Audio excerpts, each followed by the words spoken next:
Hello hi friends, ఎలా ఉన్నారు? చాలా రోజుల తర్వాత కొత్త రూట్లో ప్రయాణం చేస్తున్నాను. కొత్త రూట్ అని ఏం లేదు, తెలిసిన రూటే. ఇక్కడ మా ఇంటి నుండి మేతిపట్నం నుండి ఇక్కడ ఆరంగర్ చౌరస్తాలో దిగాను. అక్కడ నుండి మహబూబ్ నగర్ బస్ ఎక్కాను. బస్ కోసం చాలా వెయిట్ చేశాను. అన్ని బస్సులు ఫుల్ అయిపోయినాయి.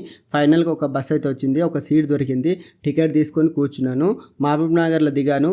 అక్కడ నుండి వేరే బస్ ఎక్కాలి. బస్ కోసం వెయిట్ చేస్తున్నాను. ఇంతకు ఎక్కడికి వెళ్తున్నాను చెప్పలేదు కదా. ఇక్కడ మహబూబ్ నగర్లో 8 కిలోమీటర్ల దూరంలో ఒక ఫత్తేపురం మైసమ్మ టెంపుల్ అని ఉంటుందో చూస్తున్నారు కదా, ఇదే టెంపుల్. ఇక్కడికి ఎందుకు వచ్చినా కూడా చెప్పలేదు కదా మీకు. మా ఫ్రెండ్ ఇక్కడ చిన్న కందూరు లాంటిది ఏదో చేస్తున్నాడు. యాక్చువల్గా మా ఇంటి నుండే రావాలి, నాకు అంత టైం లేనందుకు డైరెక్ట్ టెంపుల్ దగ్గరికి వచ్చాను. ఇక్కడికి వచ్చిన తర్వాత మా ఫ్రెండ్ అయితే కలిశాడు. నేనైతే దర్శనం అయితే చేసుకున్నాము. చాలా సూపర్గా ఉంది టెంపుల్. సేమ్ మనం ఆర్ఎంఎస్ఎం టెంపుల్ లాగానే ఉంటుంది.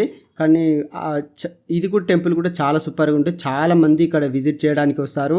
దర్శనం చేసుకొని అక్కడ ప్రసాదం అమ్ముతున్నారు. ప్రసాదం తీసుకొని 5 minutes కూర్చున్నాము. షార్ట్ నచ్చితే లైక్ చేసుకొని సబ్స్క్రైబ్ కూడా చేసుకోండి.